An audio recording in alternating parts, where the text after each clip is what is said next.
আগের ক্লাসে moment of force নিয়ে আলোচনা করেছি, কাকে বলে, তার গাণিতিক রূপ, একক, মাত্রা, বিভিন্ন বৈশিষ্ট্য পেয়েছি এবং সেখানে মোমেন্ট অফ ফোর্স বা ভ্রামকের মান পেয়েছিলাম। ভ্রামকের মান জি সমান আর ইন্টু এফ। আরটা কি না, স্থির বিন্দু থেকে বলের ক্রিয়ারেখার লম্ব দূরত্ব, এটা বলের মান, এটা ভ্রামক, এবং এর ভেক্টর ফর্ম ছিল আর ক্রস এফ। এটা আমরা ব্যাপারটা বুঝিয়েছিলাম ঘূর্ণনের সেই স্ক্রু নিয়ম প্রয়োগ করে। এবং এটাকে আমি যদি মান হিসেবে দেখাই, এই জিনিসটা আসবে, দেখো কিভাবে, আর এফ সাইন থিটা, এ ক্রস বি মানে এ বি সাইন থিটা, অতএব আর এফ ক্রস এফ মানে আর এফ সাইন থিটা। যখন থিটার মান ধরো 90, অতএব সাইন 90 হচ্ছে কত, 1, অতএব জি সমান এইটা হলে পরে আর এফ, এই জিনিসটাই ফিরে এলো। তো কোণের মান যে সবসময় 90 হবে তার কোনো মানে নেই, 90-র বেশি হতে পারে, কম হতে পারে, কিছু একটা হতে পারে। তো এই জিনিসটাকে আমরা এই ফর্মটাকে নিয়ে আসবো। এটা তো বিশেষ ক্ষেত্র, জেনারেল ফর্ম হচ্ছে এটা আর এফ সাইন থিটা। কিভাবে দেখো, একটা বড় বস্তু আছে, সেই বস্তুটার একটা বিন্দু, স্থির বিন্দু এটা, এইখানে একটা বিন্দু পি আছে, আমি পিতে একটা বল প্রয়োগ করেছি, এই দিকে বল প্রয়োগ করেছি, এর বলের বল প্রয়োগ করেছি। এই ও বিন্দুটা স্থির বিন্দু বা অরিজিন যা বলবে, এর সাপেক্ষে এই পি এর অবস্থান ভেক্টর হচ্ছে এইটা, এটা বল ভেক্টরটা, এই কোণটা থিটা। আমাকে এই বলের এই বিন্দুতে এই বলটা প্রয়োগ করা হয়েছে, তার জন্য এই বস্তুতে ঘূর্ণন তৈরি হবে এই অভিমুখে ধরছি। তা সেই ঘূর্ণন প্রবণতা বা ভ্রামকের মান নির্ণয় করব। ভ্রামকের মান মানে কি, বল ইন্টু ক্রিয়ারেখার লম্ব দূরত্ব। তো এখানে আমি কি করব, এইটা হচ্ছে ক্রিয়ারেখা, এটা বাড়িয়ে দিচ্ছি, মানে এই বরাবর ক্রিয়ারেখা করছে। এইখান থেকে আমি এইখান থেকে লম্ব টানলাম, ক্রিয়ারেখার উপরে লম্ব টানলাম, এই জন্য 90 ডিগ্রি। এই কোণটা থিটা মানে এটাও থিটা। ধরো এটা এ বিন্দু, এটা পি বিন্দু, এটা এটা হচ্ছে এখান থেকে। অতএব যদি এই মানটাকে আমি আর বলি, এর মানটা হচ্ছে আর, আর আর দিক হচ্ছে এটা, তো ওপি হচ্ছে আর। তাহলে দেখো ত্রিভুজ এপিও সাইন থিটা মানে কত হবে, ও এ বাই ওপি মানে হচ্ছে ও এ বাই আর, অতএব ও এ হচ্ছে আর সাইন থিটা। এইখান থেকে লম্ব টেনছি মানে এটা লম্ব দূরত্ব, অতএব এইটা হচ্ছে আর সাইন থিটা। অতএব ভ্রামকের মানটা কত হবে, বলের মান ইন্টু লম্ব দূরত্ব আর সাইন থিটা বা আর এফ সাইন থিটা, এই জিনিসটা চলে গেল। অতএব সবসময় যে লম্ব দূরত্ব মানে অবস্থান ভেক্টর আর ভেক্টরটা, এই অবস্থান ভেক্টর এবং এফ এর মধ্যে কোণ যে 90 সবসময় হবে তার মানে নেই। অতএব না হলে কি হবে, এই কনসেপ্ট থেকে আমি পেয়ে যাচ্ছি। এবার আমরা ঠিক বলের ভ্রামকের অনুরূপ একটা রাশি পাবো, তার নাম হবে টর্ক। সেই টর্ক নিয়ে আমি আলোচনা করব। ধরো একটা বস্তু, এখানে একটা বস্তু আছে, এই বস্তুতে দুটো বল একসঙ্গে কাজ করছে। কিরকম দেখো, বললাম এই বিন্দুতে একটা বল কাজ করছে এই দিকে, এর বল, এই বিন্দুতে অন্য একটা বল এফ এই দিকে কাজ করছে। এর নাম দিলাম এ বিন্দু, এর নাম দিলাম বি বিন্দু।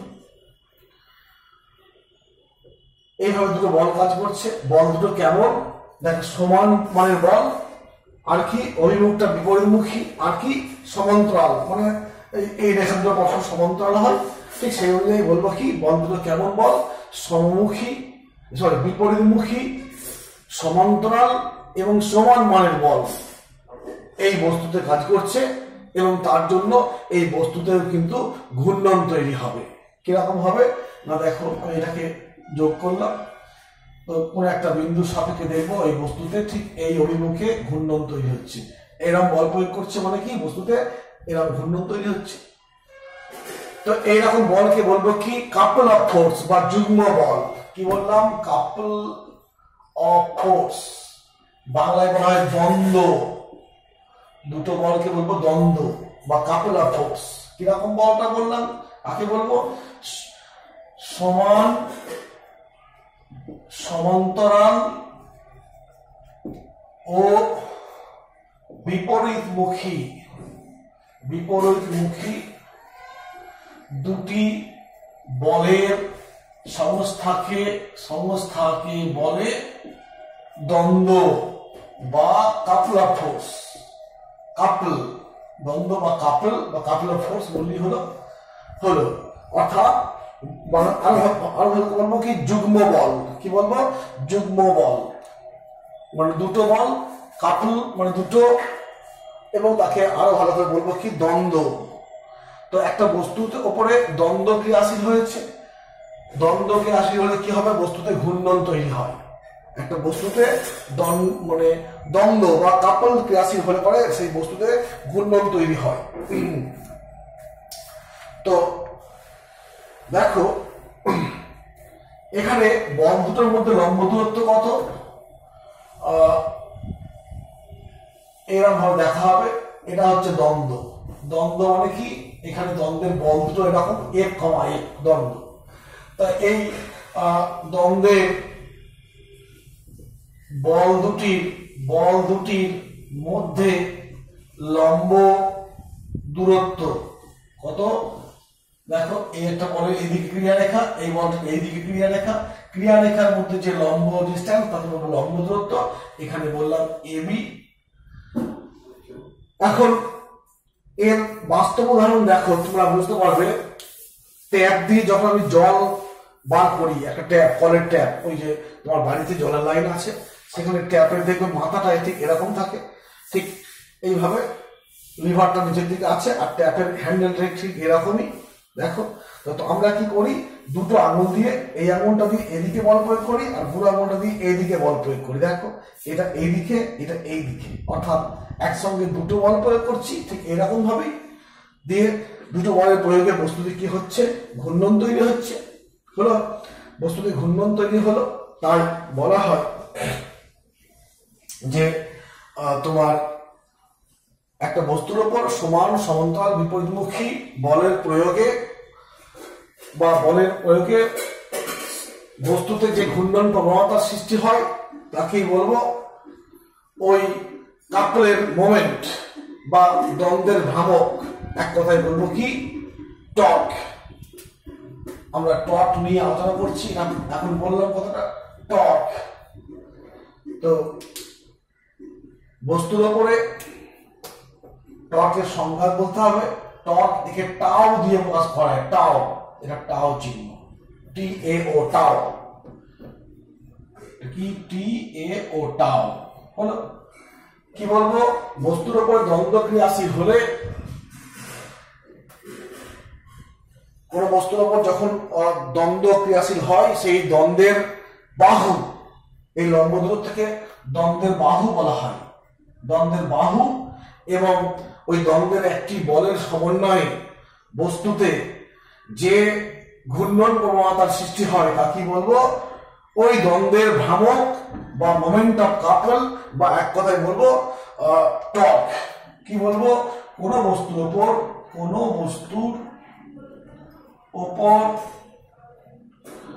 দ্বন্দ্ব ক্রিয়াশীল হলে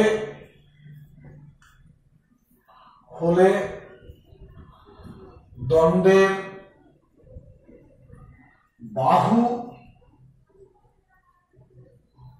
বাহু এবং প্রযুক্ত দ্বন্দ্ব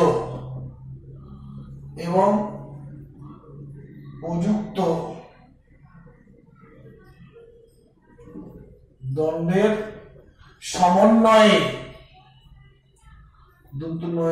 সমন্বয়ে বস্তুতে যে ঘূর্ণন প্রবণতা সৃষ্টি হয় তাকে বলে দ্বন্দ্বের ভ্রামক বা মোমেন্ট অফ কাপল, COUPLE কাপল, বা টর্ক,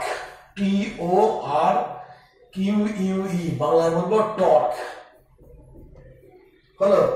একে টাও দিয়ে প্রকাশ করা হয়। তাহলে কি বললাম, যে একটা বস্তুতে যখন দুটো বল ক্রিয়াশীল হচ্ছে, বল দুটো চরিত্রটা কেমন, বল দুটো সমান মানের বল, বিপরীতমুখী এবং পরস্পর সমান্তরাল ভাবে বস্তুতে ক্রিয়াশীল হয়, তখন সেই বলের সংস্থাকে বলবো দ্বন্দ্ব বা কাপল। একটা বস্তুতে দ্বন্দ্ব ক্রিয়াশীল হলে ঘূর্ণন তৈরি হয়। আমি উদাহরণ দিয়ে বললাম, ট্যাপ খোলার সময় যেটা হচ্ছে, বা এই দেখো এই বস্তুতে এদিকে একটা বল প্রয়োগ করেছি, এরকম বল প্রয়োগ করেছি, মানে কি এদিকে নামাচ্ছে আর এদিকে ঘোরাচ্ছে, এই বস্তুটা এই ও বিন্দু সাপেক্ষে ঘুরতে শুরু করছে। তো এই দুটো বলের মধ্যে যে লম্ব দূরত্ব এবি, এটাকে বলবো কি দ্বন্দ্বের ভ্রামক, দ্বন্দ্বের বাহু, আর্ম বা বাহু, দ্বন্দ্বের বাহু বা লম্ব দূরত্ব বা আর্ম, যা বলবে, কোনো সমস্যা নেই কিছু। তো দ্বন্দ্বের প্রয়োগে বস্তুতে ঘূর্ণন প্রবণতার সৃষ্টি হলো, সেই ঘূর্ণন প্রবণতাকে বলবো কি টর্ক বলবো, বা দ্বন্দ্বের ভ্রামক বলবো, বা কাপল মোমেন্ট, কাপলের মোমেন্ট বা মোমেন্ট অফ কাপল বলবো। সংজ্ঞাটা কি বলবো, একটা বস্তুর ওপর দ্বন্দ্ব ক্রিয়াশীল হলে পারে সেই দ্বন্দ্বের বাহু এবং প্রযুক্ত দ্বন্দ্বর সমন্বয়ে বস্তুতে যে ঘূর্ণন প্রবণতার সৃষ্টি হয় তাকে বলে দ্বন্দ্বের ভ্রামক বা কাপল অফ মোমেন্ট বা টর্ক। কোন বস্তুর উপর দ্বন্দ্ব ক্রিয়াশীল হলে দ্বন্দ্বের বাহু এবং প্রযুক্ত দ্বন্দ্বের সমন্বয়ে বস্তুতে যে ঘূর্ণন প্রবণতার সৃষ্টি হয় তাকে বলে দ্বন্দ্বের ভ্রামক।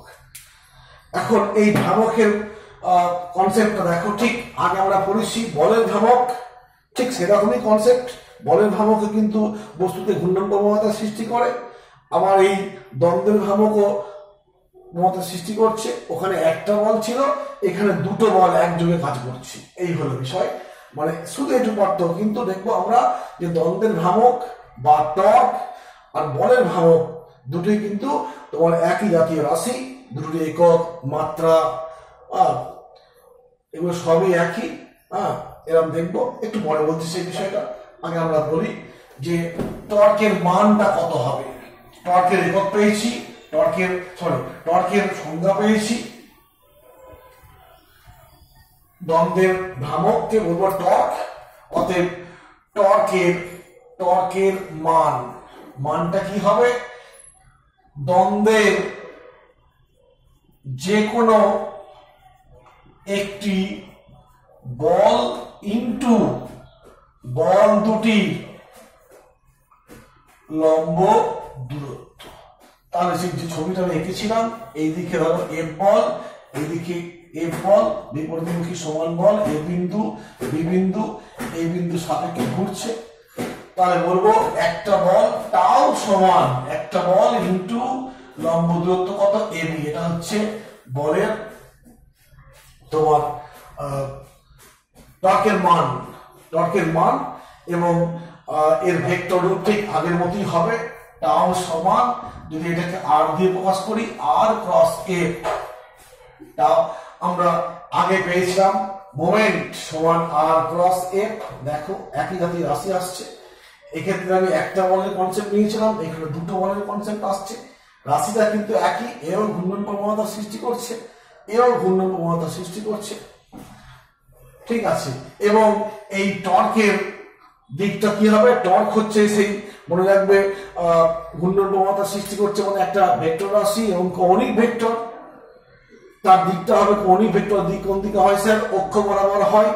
আর অক্ষের দিক ধরো এই বোর্ডের তলে এইদিকে এফ বল, এদিকে এফ বল কাজ করছে, অতএব বস্তুতে ঘূর্ণন তৈরি হচ্ছে এভাবে।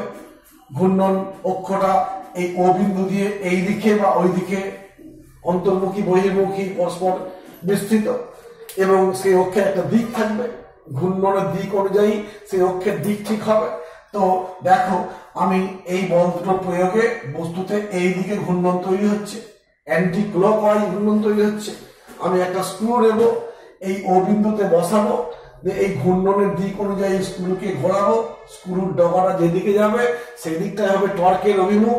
অতএব এই দ্বন্দ্বের জন্য বলতো টর্কের অভিমুখটা কোন দিকে হলো, এই বহির্মুখী, বোর্ড থেকে বহির্মুখী। যদি এরকম একটা টর্ক ক্রিয়াশীল হয় কিরকম, এরকম ভাবে একটা বস্তুতে এরকম টর্ক ক্রিয়াশীল হয়েছে, অর্থাৎ এই বিন্দু সাপেক্ষে এরকম ঘুরবে, এরকম ঘুরছে, অর্থাৎ এক্ষেত্রে দেখো এরকমই হচ্ছে। এটা তোমার ঘূর্ণনটা হচ্ছে ঘড়ির কাঁটার দিকে, অর্থাৎ টর্কের দিকটা হবে এই বিন্দু দিয়ে অন্তর্মুখী। এইভাবে আছে, মোটামুটি ভাবে পেয়ে যাবো আমরা। এবার যদি বলে এই মানটা কিভাবে এলো, এই মানটা কিভাবে এলো যদি বলতে হয়, দেখো টর্কের ভ্রামকের দ্বন্দ্বের ভ্রামকের মান নির্ণয় করছি। দ্বন্দ্বের ভ্রামক বা টর্কের মান নির্ণয়।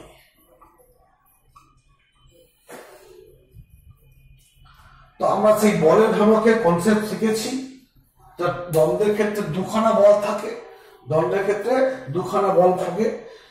এবি একটা ধরো, এখানে একটা মানে এবি হচ্ছে তোমার সরলরেখা, আর এখানে সি বিন্দুটা হচ্ছে, ও বিন্দুটা হচ্ছে স্থির বিন্দু, ও বিন্দুটা হচ্ছে স্থির বিন্দু।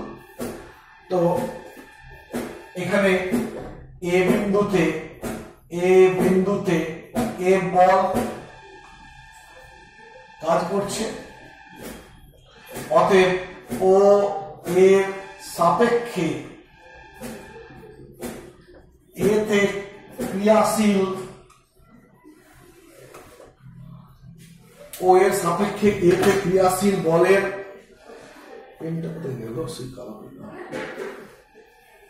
ক্রিয়াশীল বলের ভ্রামক কত লিখবো, এফ ইন্টু, দেখো এইটা আমার নেই ধরে নিচ্ছি, শুধুমাত্র একটা বল আছে, এই বলটার ভ্রামক কি হবে, এই বলের মান আর এই লম্ব দূরত্ব, অর্থাৎ এ ও। অনুরূপে ও এর সাপেক্ষে বি তে ক্রিয়াশীল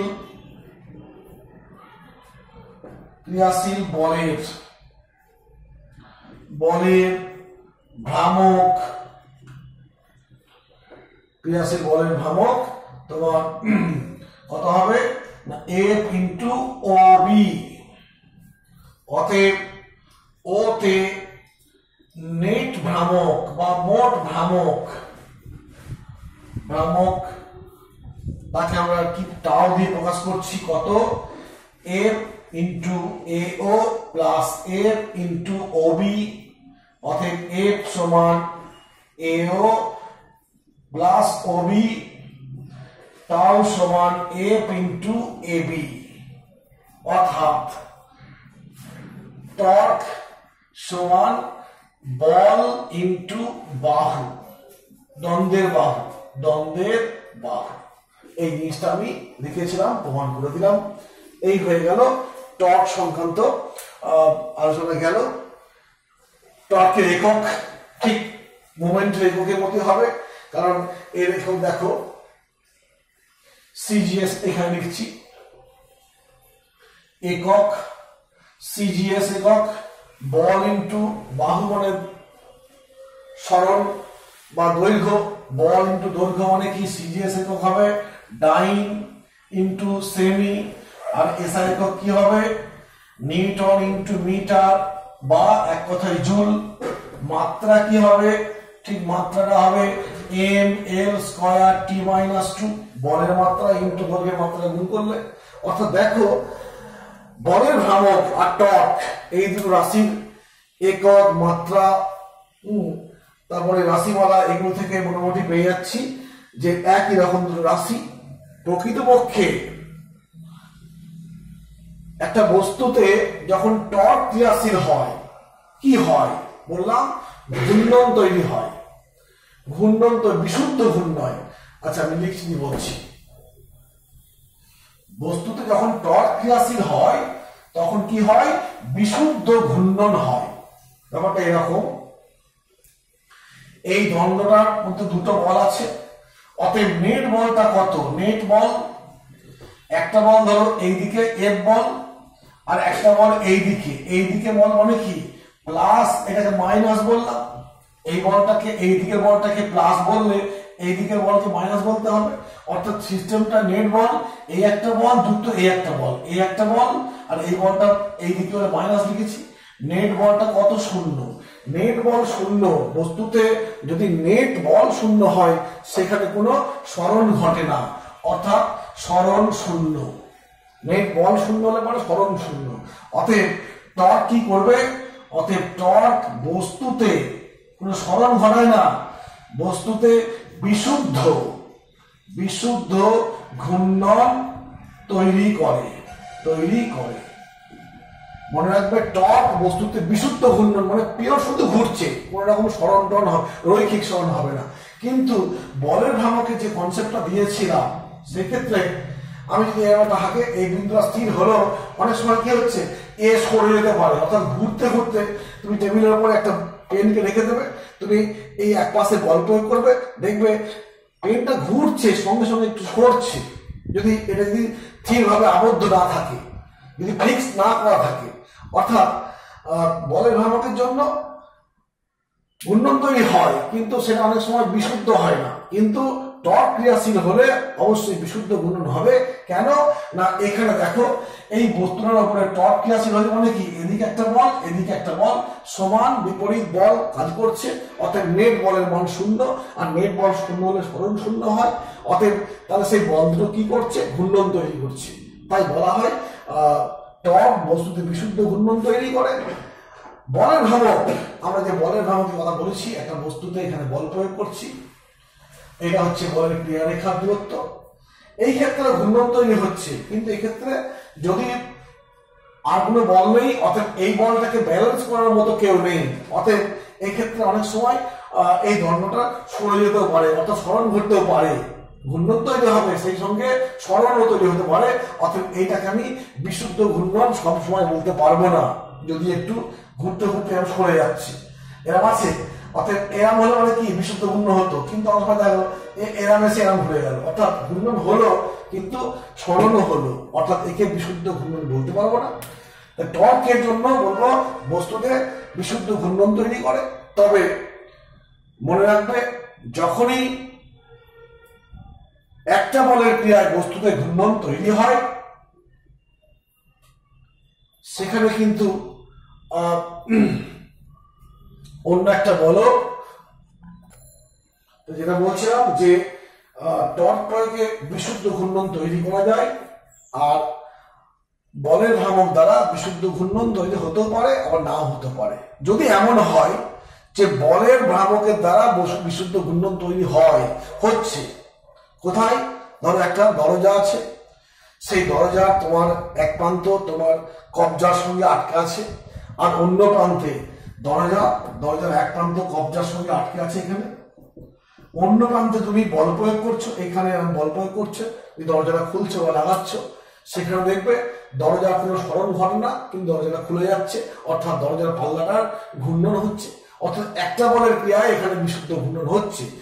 মনে রাখবে, এইখানে বিশুদ্ধ ঘূর্ণনের জন্য টর্ক দরকার, আর শুধু একটা বলের জন্য আপাতভাবে মনে হচ্ছে ঘূর্ণন হচ্ছে, কিন্তু প্রকৃতপক্ষে দেখো এখানেও টর্ক ক্রিয়াশীল, অর্থাৎ দুটো বল ক্রিয়াশীল। কিরকম? একটা বল হচ্ছে এরকম হাত দিয়ে আমি টানছি, সেটা হচ্ছে এই বলটা।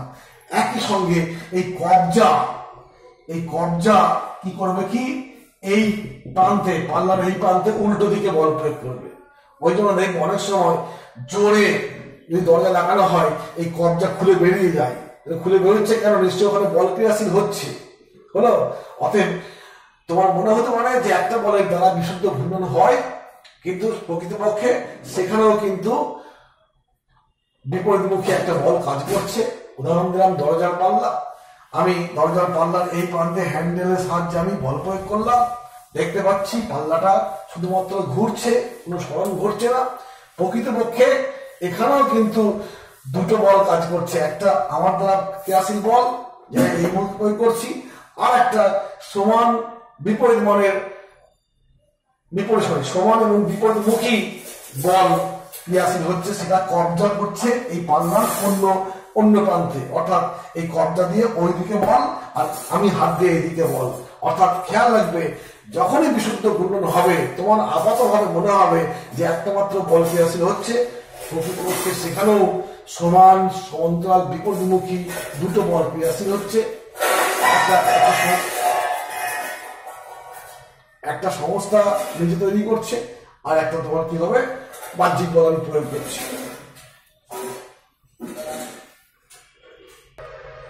অতএব আমরা বলবো যে টর্ক এবং বলের ভ্রামক অভিন্ন ভৌত রাশি, দুটো সাহায্যে বস্তুতে ঘূর্ণন তৈরি হয়, আর বিশুদ্ধ ঘূর্ণনের জন্য প্রয়োজন পড়ে তার টর্কের প্রয়োজন পড়ে। যেখানে বিশুদ্ধ ঘূর্ণন হবে জানবে টর্ক ক্রিয়াশীল হয়েছে। আমরা টর্কের মান এটা দেখিয়েছি, বল ইন্টু বল দুটির লম্ব দূরত্ব বা বাহু, এবং এর ভেক্টর রূপটা বলেছিলাম টাউ সমান কি আর ক্রস এফ।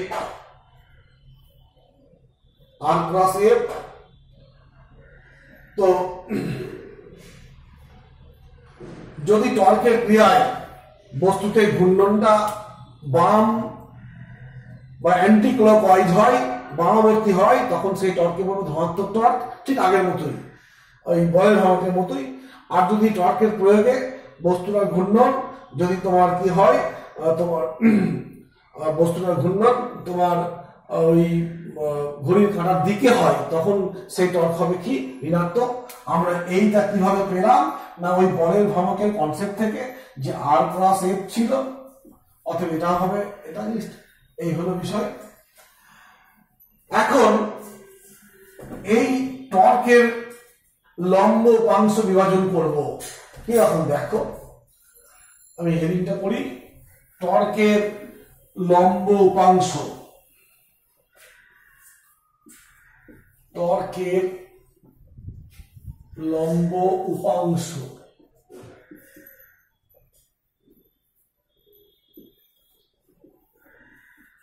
দেখো, টর্ক একটা ভেক্টর রাশি, তাকে আমি প্রকাশ করতে পারি কি দিয়ে, I plus tau Y plus tau Z, এগুলো কে ভেক্টর, এটা জেড ভেক্টর, সরি এটা হচ্ছে জে ভেক্টর। অর্থাৎ এখানে দেখো এই tau X, tau Y, tau Z হলো টাউ এর এক্স অক্ষ, ওয়াই অক্ষ ও জেড অক্ষ বরাবর উপাংশ। আমরা এইগুলো এক একে নির্ণয় করব। তো কি করব দেখো, টাউ সমান আমরা দেখেছি আর ক্রস এফ, অতএব আরটা হচ্ছে I X J Y K Z, আর হচ্ছে অবস্থান ভেক্টর, ঠিক আছে, আর হচ্ছে অবস্থান ভেক্টর, ক্রস এফটাকে আমি বলবো I F X J F Y K F Z. Cross গুণ করব, তোমরা ভেক্টরে ক্রস গুণ শিখেছো, সেই ডিটারমিনেন্ট পদ্ধতিতে করে দাও, I J K X Y Z, আর কি F X F Y F Z সমান কি লিখবো, I F Y F Z, এই গুণটা মাইনাস এই গুণটা, Z F Y plus J, J মানে কি লিখবো, এগুলো আমি আর পিছনে যাচ্ছি না, তোমরা সব জানো। জে হবে কি না Z F X minus X F Z plus K, এইটার ক্ষেত্রে কি নিব এই গুণটা এই গুণটা, অতএব X F Y minus Y F X, এই হলো। আর এইটাকে আমি আগেই দেখিয়েছি কি sir, I tau X J tau Y K tau Z. আমি উভয় পক্ষে দেখো ইকুয়েট করছি, আই এর কম্পোনেন্ট এখানে টাউ এক্স, এখানে হচ্ছে আই এর কম্পোনেন্ট এইটা, অতএব তুলনা করলে পাই কি লিখবো, টাউ এক্স সমান Y F Z minus Z F Y, tau Y হচ্ছে Z F X F X minus X F Z, tau জেডটা হবে X F Y minus Y F X. F X গুলো হচ্ছে কম্পোনেন্ট, কার কম্পোনেন্ট, এই বল ভেক্টরের বিভিন্ন অক্ষ বরাবর কম্পোনেন্ট। এইগুলো হচ্ছে টাও এর লম্ব উপাংশ, এর লম্ব উপাংশ। বিভিন্ন নিউমেরিক্যাল সলভ করার সময় এগুলো কাজে লাগবে, দেখবে আমরা দেখবো মোটামুটিভাবে। এই গেল টর্ক বিষয়ে আলোচনা। তাহলে দেখলাম টর্ক হচ্ছে যুগ্ম বল, আর বলের ভ্রামকের ক্ষেত্রে একটা বল ক্রিয়াশীল হয়েছে, টর্কে বিশুদ্ধ ঘূর্ণন তৈরি করে, বলের ভ্রামকও ঘূর্ণন তৈরি করে, সেটা কোনো সময় বিশুদ্ধ হয় না, সরল ঘটে যায়। কিন্তু টর্কের ক্ষেত্রে নেট বল, টর্কের নেট বল, দুটো বল আছে সমান মানের বিপরীতমুখী, তাই নেট বল শূন্য হচ্ছে বলে তোমার বলের মান শূন্য, অর্থাৎ সরণের মানও শূন্য হয়। তো এই মোটামুটি টর্ক এবং বলের ভ্রামক নিয়ে আলোচনা করলাম। আমরা নেক্সট দিন অন্য টপিক আলোচনায় যাব। আজকে এখানেই শেষ করছি।